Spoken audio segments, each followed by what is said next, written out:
কাইলৈ ষষ্ঠীর বেদিত প্রতিষ্ঠা হব মা দেবী দুর্গার প্রতিমা। প্রাণ প্রতিষ্ঠা হওয়ার পিছতেই রাজ্য জুড়ে আরম্ভ হব দুর্গা পূজা। মন্ত্র উচ্চারণে কাইলৈর পৰা আরম্ভ হব ষষ্ঠীর বেদিত প্রতিষ্ঠা হওয়া মা দেবী দুর্গার পূজা অর্চনা আরম্ভ হব। আর এই মুহূর্তত মই উপস্থিত আছো চাপর সার্বজনীন দুর্গাবাড়ি দুর্গা মন্দির প্রাঙ্গণত। ইতিমধ্যে প্রস্তুতি সম্পূর্ণ, ইতিমধ্যে মা দেবী দুর্গার প্রতিমা সম্পূর্ণরূপে সজাই পৰাই তোলা হয়েছে।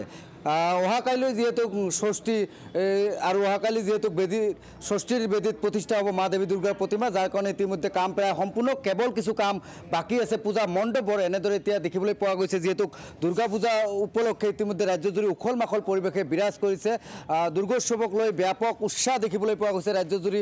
কেৱল কিয়নো ইতিমধ্যে কেইবাদিন ধৰি যিহেতু নেৰানেপেৰা বৰষুণ আছিল, কিন্তু যোৱাকালি আৰু আজি ফৰকাল বতৰ হোৱাৰ পিছতে এতিয়া আনন্দমুখৰ হোৱা পৰিলক্ষিত হৈছে। উদযাপন সমিতিৰ পৰা আদি কৰি বিভিন্ন পূজা মণ্ডপ কাম প্ৰায় তুংগত উঠিছে। কিছু কাম অৰ্ধ হৈ আছে, যিখিনি কাম সম্পূৰ্ণ হোৱাৰ লগে লগে অহাকাইলৈ যিহেতু মা দেৱী দুৰ্গাৰ পূজা অৰ্চনা আৰম্ভ হ'ব। মোৰ লগত উদযাপন সমিতিৰ কিছু ব্যক্তি আছে, মই তেখেতসকলৰ কথা পাতিবলৈ যত্ন কৰিম। যিহেতু চাপৰ সাৰ্বজনীন দুৰ্গাবাৰী দুৰ্গা পূজা 126তম পূজা আপোনালোকে পালন কৰিবলৈ লৈছে, কি ক'ব, কেনেকুৱা অনুভৱ?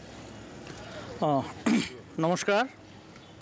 প্ৰথমতে মই এইবাৰ আমাৰ 126তম দুৰ্গা পূজা উপলক্ষে চাপৰ আঞ্চলিক সকলো ৰাইজক, হিন্দু মুছলিম খ্ৰীষ্টান আমাৰ যিসকল সকলো ৰাইজ আছে সকলোকে মোৰ তৰফৰ পৰা মই আন্তৰিক অভিনন্দন আৰু শুভেচ্ছা জ্ঞাপন কৰিছোঁ।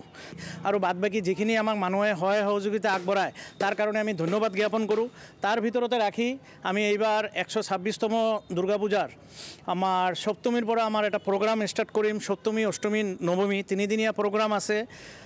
সমূহ ৰাইজ যাতে আহি আমাক চাপৰ বাজাৰ দুৰ্গাবাৰীত দুৰ্গা পূজাত এইবাৰ সকলোৱে যাতে সহযোগিতা কৰে তাৰে কামনা কৰি মই সকলোকে আন্তৰিক শুভেচ্ছা আৰু অভিনন্দন আৰু জ্ঞাপন কৰি নিশ্চিতভাৱে ক'ব লাগিব যে অহাকালি যিহেতু ষষ্ঠী আৰু ষষ্ঠীৰ বেদিত প্ৰতিষ্ঠা হ'ব মা দেৱী দুৰ্গাৰ